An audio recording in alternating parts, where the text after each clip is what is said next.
Assalamualaikum warahmatullahi wabarakatuh. Hello everyone. In this occasion, I'm going to present my lesson plan, and this is as my final project for a curriculum and development subject. Okay, first kalender pendidikan. Okay, and then program tahunan. So we can divide our program tahunan based on the calendar, so we can see what how many days that will be effective to our educational program. And so this is the program tahunan.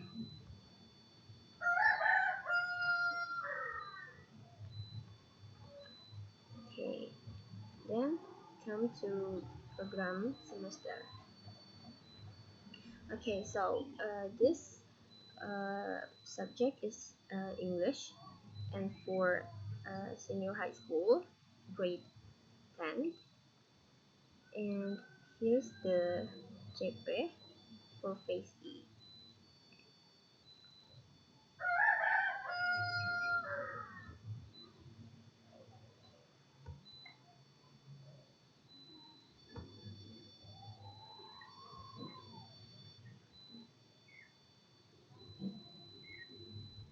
Okay, and then here's the program semesternya.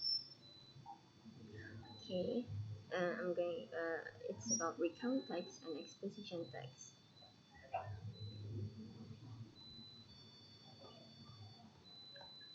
So, and then here's the CP.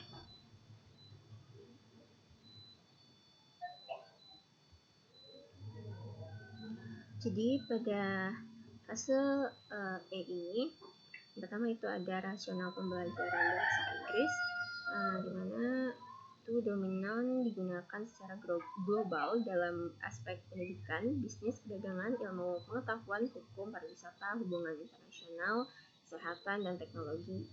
Jadi mempelajari bahasa Inggris itu memberikan peserta didik kesempatan untuk berkomunikasi dengan warga dunia dari latar belakang budaya yang berbeda. Dengan menguasai bahasa Inggris, mereka akan bisa memiliki kesempatan yang lebih besar lagi untuk berinteraksi dengan menggunakan berbagai teks. Nah, kemudian pada pendidikan pelajaran bahasa Inggris umum itu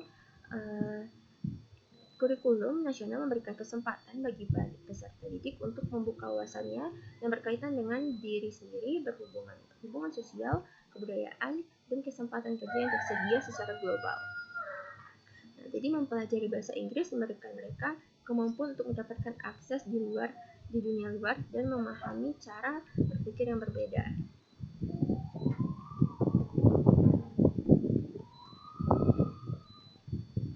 Kemudian untuk tujuan mata pelajaran bahasa Inggris, itu ada mata pelajaran bahasa Inggris itu memastikan peserta didiknya dapat melakukan pertama, mengembangkan kompetensi komunikatif dalam bahasa Inggris dengan berbagai teks multimodal, tulisan, visual, dan juga audio visual.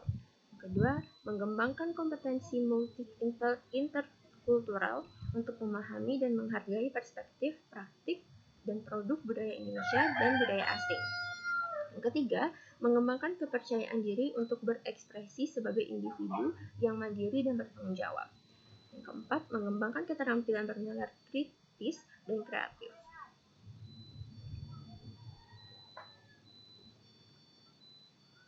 Oke. Nah, selanjutnya itu ada karakteristik mata pelajaran bahasa Inggris. Nah, jenis teks yang diajarkan dalam bahasa Inggris umum itu misalnya teks narasi, teks deskripsi, eksposisi, prosedur, argumentasi, diskusi, dan juga teks khusus atau pesan singkat dan iklan, dan juga teks otentik lainnya. Yang kedua, guru dapat menentukan jenis teks yang ingin diajarkan sesuai dengan kondisi kelas. Yang ketiga, proses belajar berfokus pada peserta didik atau learner center. Yang keempat, Pembelajaran bahasa Inggris itu umumnya difokuskan pada kemampuan berbahasa peserta didik sesuai dengan tahapan perkembangan kemampuan berbahasanya. Nah, untuk elemennya itu ada menyimak, berbicara, memeriksa, berbicara, menulis, dan mempresentasikan. Ini merupakan capaian pembelajaran per elemennya. Selanjutnya pemetaan capaian pembelajaran. Nah, di sini capaian pembelajaran itu sudah saya breakdown. Nah, di CP breakdown ini didapatkan dari CP pada fase E, di mana menggunakan ini merupakan kompetensinya, yang kemudian yang ini teks tulisan, dan visual itu merupakan kontennya atau jenis teksnya yang akan dipelajari siswa. Nah, sudah ada beberapa CP breakdown di sini berdasarkan setiap fasenya dan juga elemen per elemennya.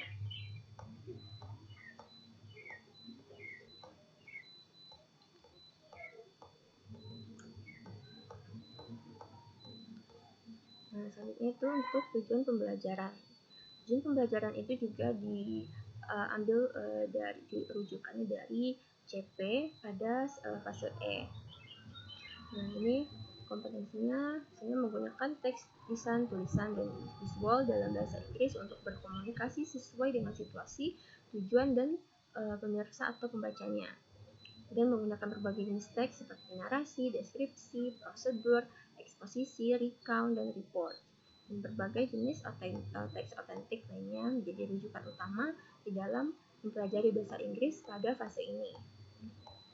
Nah, selanjutnya ini merupakan CP dari setiap fasenya.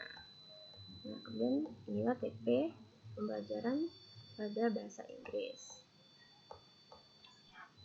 Selanjutnya, alur tujuan pembelajaran. Nah, alur tujuan pembelajaran ini itu memuat peta jalur pembelajaran bahasa Inggris pada fase E, merupakan turunan dari CP yang sudah ditentukan sebelumnya. Nah, di sini ada capaian pada fase E itu pada setiap elemennya, elemen menyimak, berbicara, elemen membaca dan memeriksa, menulis, mempresentasikan, kemudian ini merupakan PTP-nya.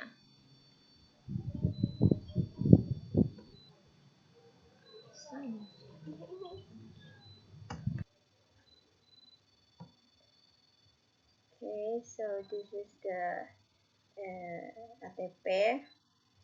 Nah, untuk tujuan pembelajarannya itu peserta didik mampu menganalisis bagian struktur teks eksposisi dengan perkiraan jumlah JP-nya itu 2 JP. Kemudian untuk kontennya itu menganalisis bagian struktur teks eksposisi. Dimensi pelajaran Pancasilanya itu dimensi bernalar kritis. Dan penjelasan singkatnya, fokus pembelajarannya itu untuk melatih peserta didik menganalisis bagian dan struktur teks eksposisi. Kemudian analisis buku. Buku Taman Bahasa Inggris Work in Progress oleh Budi Hermawan ini merupakan salah satu sumber belajar utama untuk digunakan pada satuan pendidikan. Adapun acuan penyusunan buku ini adalah pedoman penerapan kurikulum dalam rangka pemulihan pembelajaran yang ditetapkan melalui keputusan Menteri Pendidikan. Tujuan menganalisis buku ini adalah untuk melihat kesesuaian antara TP dan topik atau pokok bahasan dan dengan karakteristik siswa, dan mengetahui bagaimana langkah-langkah pembelajaran yang baik dalam kelas, dan menilai apakah buku ini dapat digunakan pada semua diferensiasi yang ada serta mengimplementasikan bahan yang ada di dalamnya. Untuk materi pada setiap fasenya, yang pertama itu mengkomunikasikan ide dan pendapat sederhana dalam berbagai kegiatan diskusi dan kegiatan kolaboratif dan presentasi. Materi yang kedua, mengidentifikasi konteks, ide utama, dan informasi rinci dari teks deskriptif, recount, prosedur, ekspositori, dan naratif yang disajikan dalam bentuk multimodal. Selanjutnya, menulis teks deskriptif recount, prosedur, expository, dan naratif menggunakan struktur organisasi teks dan fitur linguistik yang tepat dan mempresentasikannya. Nah, kesimpulannya, pada buku teks bahasa Inggris Work in Progress ini memiliki dua tema yang berbeda untuk setiap semesternya, di mana pada semester 1 itu bertema sport dan untuk semester 2 itu bertema art. Ini agak kurang sesuai dengan karakteristik peserta didik karena mereka langsung membagi diferensiasi peserta didik dalam dua tema tersebut saja. Jadi akan sulit untuk siswa jika hanya tertarik pada salah satu tema, sedangkan tidak tertarik dengan tema yang lainnya. Di mana kedua tema ini juga memiliki beberapa chapter untuk tiap semesternya. Pada semester 1 ada 4 chapter dan semester 2 ada 2 chapter. Dan pada setiap chapter ini juga terdapat satu jenis teks yang berbeda yang sudah ada semua elemen CP dan proyeknya yang akan dikerjakan oleh siswa. Namun ada satu teks yang tidak terdapat dalam buku ini, yaitu report text. Karena jika dilihat dari CP, jenis teks yang otentik itu menjadi rujukan utama dalam mempelajari bahasa Inggris pada fase ini, yaitu teks narasi, deskriptif, prosedur, eksposisi, recount, dan report. Dan buku ini tidak melakukan langkah-langkah pembelajaran sesuai dengan pendekatan berbasis teks, walaupun pada tujuan akhir dari tiap chapternya adalah untuk membantu siswa menulis secara mandiri teks tertentu. Buku ini lebih fokus pada elemen-elemen yang ada pada capaian pembelajaran. Selanjutnya modul ajar. Untuk kompetensi awal, peserta didik memahami struktur, language feature, dan tujuan dari recount text dan mampu membuat text account. Dan profil pelajar Pancasila itu bernalar kritis dan kreatif, di mana nantinya siswa mampu menulis teks eksposisi dari informasi yang sudah diperoleh dengan proses berpikir kreatif. Untuk sarana dan prasarananya itu laptop, LKPD, LCD, PPT atau video pembelajaran, dan buku atau e-book. Target peserta didiknya itu peserta didik reguler, dan model pembelajarannya itu genre-based approach atau genre-based instruction. Masuk pada komponen inti, tujuan pembelajaran, peserta didik dapat membaca dan merespon teks eksposisi, kemudian peserta didik dapat membaca dan mempelajari sesuatu dan untuk mendapatkan informasi dari teks eksposisi. Kemudian peserta didik dapat mencari dan mengevaluasi detail spesifik dan inti dari teks eksposisi. Untuk assessment-nya itu dari project individu dan juga berkelompok. Pemahaman bermakna, siswa mampu menulis teks eksposisi dari informasi yang sudah mereka peroleh. Untuk pertanyaan pemantiknya itu contohnya, can you guys mentioning the types of text do you know? And yang kedua, have you guys heard there is a text written with describe and expose? Kemudian kita masuk pada kegiatan pembelajaran. Yang pertama itu pendahuluan, di mana guru memasuki kelas, memberi salam kepada siswa dan melanjutkannya dengan berdoa bersama.